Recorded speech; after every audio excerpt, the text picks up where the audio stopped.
Our guest right now is a legend. She ran Boston Votes back in the day, mass votes back in the day, getting young voters to the polls and organizing people to engage in democracy. She was the political director for Certified Fancy People. She has more recently been a teacher at MIT, which I'll let her describe that. And thinking about who to talk about. We opened up with Langston Hughes today. Who to talk about regarding what it means to be an American today. There's nobody I can imagine enjoying that conversation with more than Malia Lazu. Malia is with us right now. How you doing? I'm doing well. How are you? It is nice to hear your voice. Where are you right now? I'm actually at home on my way to London in a few hours. So that's fancy. What's happening? You're joining me in my fabulous dining room in a 100-year-old house in Roxbury, Massachusetts. Welcome to it. And what's happening in London? Are we allowed to know? Yeah, I mean, I'm going with my family. Oh, good. All right. Yeah, so you're allowed to know that, right? Like, I'm about to meet my mom and my stepfather there. So it's going to be a good time. All right. Talking about global white supremacy. So how's global white supremacy going, Malia? I think it's going well. I mean, I'll let you know what London says, but, I think I've been thinking a lot about that saying, right? Like the sun sets, sets in the West, right? Like, and what that might mean for Western civilization. But, it seems to be sustaining. So I had this thought about the British people, that they did, their racism was a slightly different flavor. It was a little quieter, and yet extraordinarily powerful. Do you have a view? Does it cross your mind? I don't need to call upon you to be the expert of all things regarding global white supremacy, but I'm interested in the British origins of a lot of where we are in the modern world. Well, I mean, I think you can sum up the British origins, right, by saying, like, we learned it from watching you, Dad. Right? We learned it from watching you. England was horrific globally, right, and struggles with that. I think what makes the U.S. unique, right? So, like, when I think about Britain or France or, any of, like, the colonizers, right? But I think what's unique about the U.S. is that we all live together, right? The colonizers live on the land that they were colonizing, right? Versus the folks who own land in Haiti or, throughout the Caribbean or throughout Africa. And so we were living together in different ways, which I think made it more obvious, So I don't know if it's that we're louder about it or if it's just that for this whole experiment, in white, male, straight, manifest destiny, if we just don't have, we crash up against each other, right? There was a distance. British racism was less about tilling the soil in the South and more about tilling the soil or doing whatever the heck by boat far away. Right. It was happening over there, and and the Queen gets new jewels, right? Like it's something that they don't have proximity to, and it's I mean, I think they're learning it now, right? Because the colonies are coming home, and if you think about Britain and Windrush, I mean, I think it was last year, right? They were sending grandparents like back to Jamaica, right? Saying that they weren't citizens. So now that they're coming in proximity together more, we are hearing, the right, the pro-Brexit, the white supremacists of Britain say, right, wait a second, this generation, they're not British. And you're like, they fought in the war, right? It's the same story that we have. It's just that, we've been doing it since the revolution together. It reminds me like Portland, Vermont, Minnesota, like places that have, let's say Minneapolis, places that have pretty strong liberal voting traditions, including on issues of civil rights, and at the same time, don't have the same proximity, to use your term, as, let's say, Alabama or, Tennessee. Yeah. Yeah, I mean, I think, I think it's easy to be supportive when it's not happening in your school district, Yeah. right? And I think school districts are a really important part of this plan, right? Like, it's anyone can say like, oh yeah, we're moving there for a better school district, and that doesn't seem like some white privileged. Some might even say, conversation that's steeped in white supremacy, right? Yeah. Like, um, so I think like yeah, like people are all for it until the best way to provide education is by sending everyone to the same schools, right? And then it's like, oh, well, we didn't mean that, right? Yeah. And so, yeah, I think, Washington, Vermont, I mean, there's definitely living in Boston, I go to Vermont enough to know that there are areas of Vermont I don't go to, and I went to a wedding in Maine and, you know, I didn't stay the night. Like I got a driver so I could get home, like even, yes, there's progressiveness, right? But there's still America, right? There's still this idea that I'm not as safe as, let's say, some of my white counterparts might be in certain areas. On the mean streets of Maine and Vermont. I hear you. I tell you what, depending, right? Depending on what you're talking about. They can be really mean streets. Listen, I've not only my white male, but I'm also tall and, I can do pull-ups. So it's I have to recognize my own, Well, you could walk anywhere there, right? Like, I mean, you could just come in and be like, I'm it. And they'd be like, oh, yeah, no, that's what we want everyone to look like. Jefferson. So I want to ask the sort of core question, which is maybe an unfair question, but it's, what is it to be an American today? Today, right? Like, I wish you asked me that question in 2008.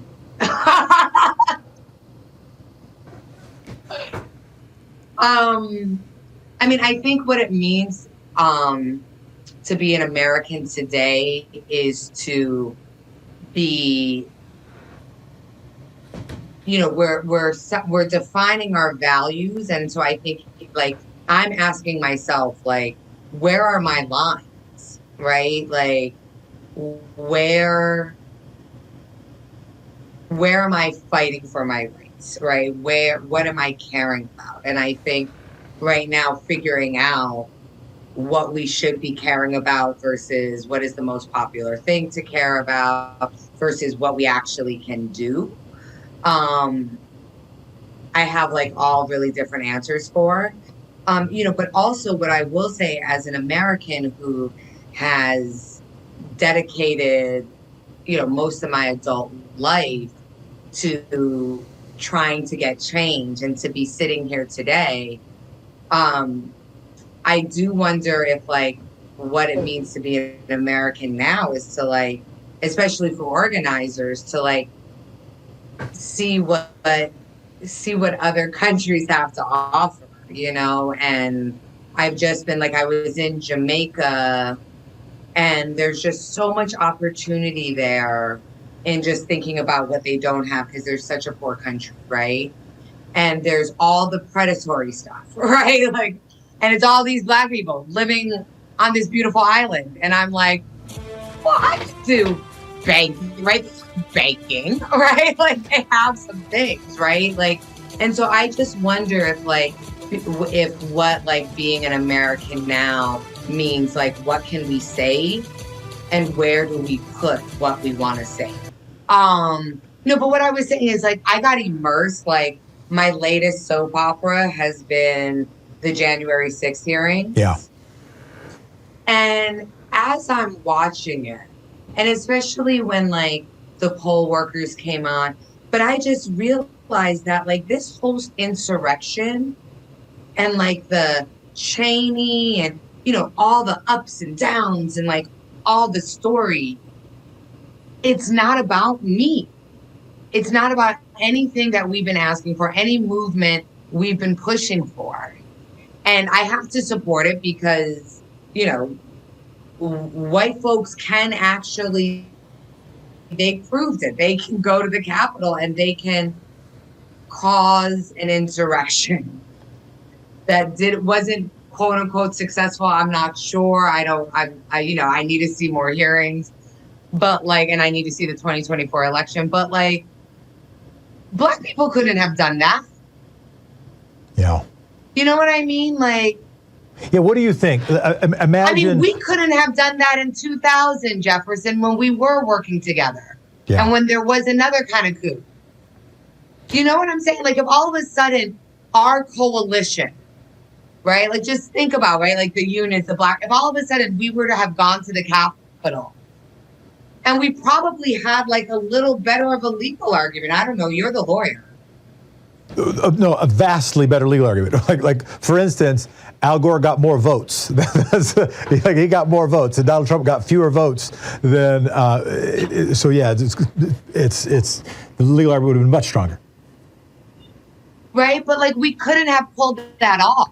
Yeah, what do you think would have happened? Nonviolent. What do you think would have happened? So first of all, there wouldn't have been as many guns there, so that would have been different. But what do you think would have happened had there been, when you say not pulled it off, do you mean because it wouldn't have been an armed coalition, or do you mean because the police on the scene would have treated it differently?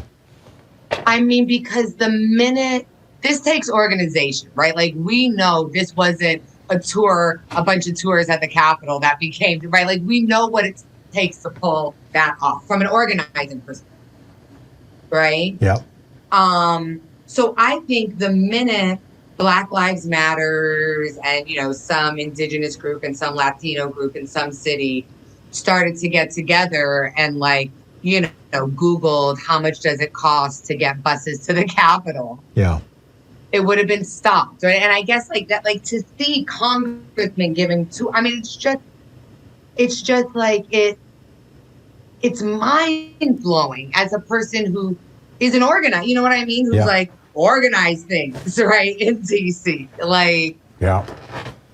I mean, to get a permit, but was it the president's permit? And then it was supposed to be again, thinking about it tactically, you can't, the pull you have to pull that off. Yeah. And then the police don't, the DC police.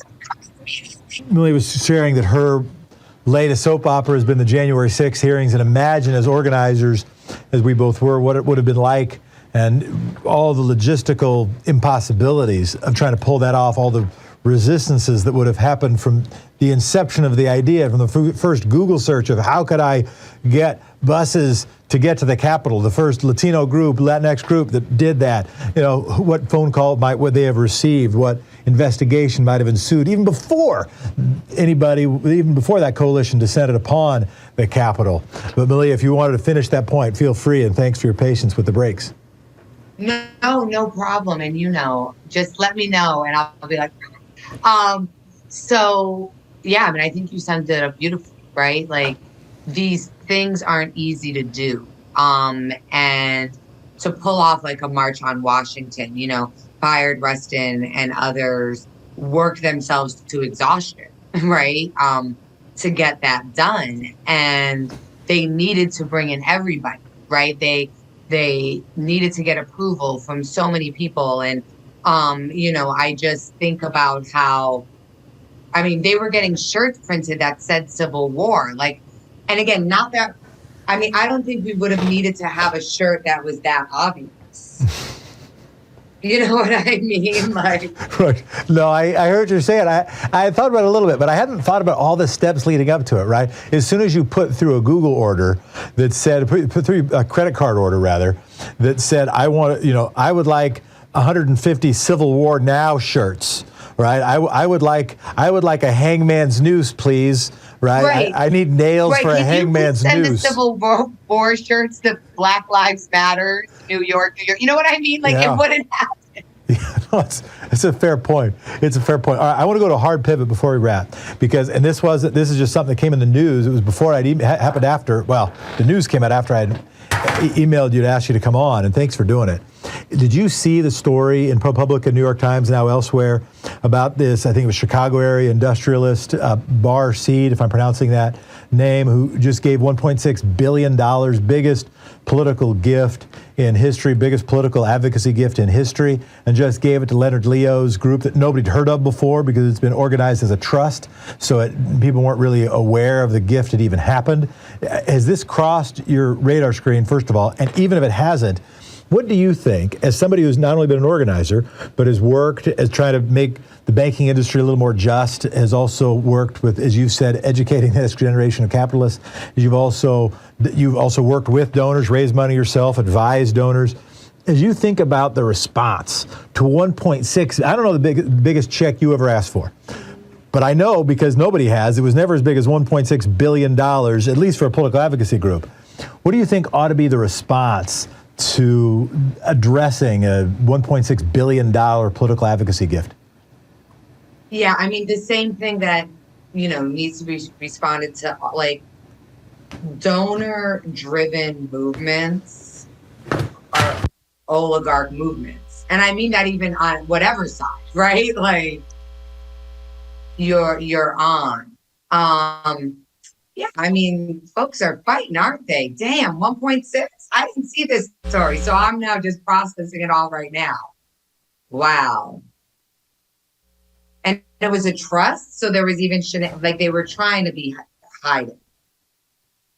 Yeah, and how they ended up getting the data, I don't know, but the gift had been made in a trust, and so exactly how it got disclosed, the group was, I think, Marble Freedom, which is its own interesting name. But yeah, the dude who gave it is 90 years old. Okay, so it's just, the vision in my head was like Mr. Burns saying, what's the last thing I can do to this town? And the last thing I can do is $1.6 billion to Leonard Leo. And by the way, apparently the process began 2 years ago, so this money really has been used to strategize even recent stuff on with Supreme Court, because no one writes a $1.6 billion check. You got a plan to write that check. You know what I mean? It wasn't a whim. You don't pick up the National Enquirer at the checkout aisle. Right. No, you don't call your banker and say, hey, I'm going to transfer $1.6 billion That's a good tomorrow. Point. You can't just get the money in a wheelbarrow and bring it over. They don't have it, right? They have to muster the money. Can I put it on my Amex and you just pay it off? Thanks. Malia, before they go to break, what's something you want to plug? We've got a guest coming up. What's something you want to plug before we go? So in 2024, I have a book coming out called From Intention to Impact, a practical guide to DE&I and MIT Press. And it's going to help everyone have, understand how to bring DE&I into the business side of your business and get it out of your cost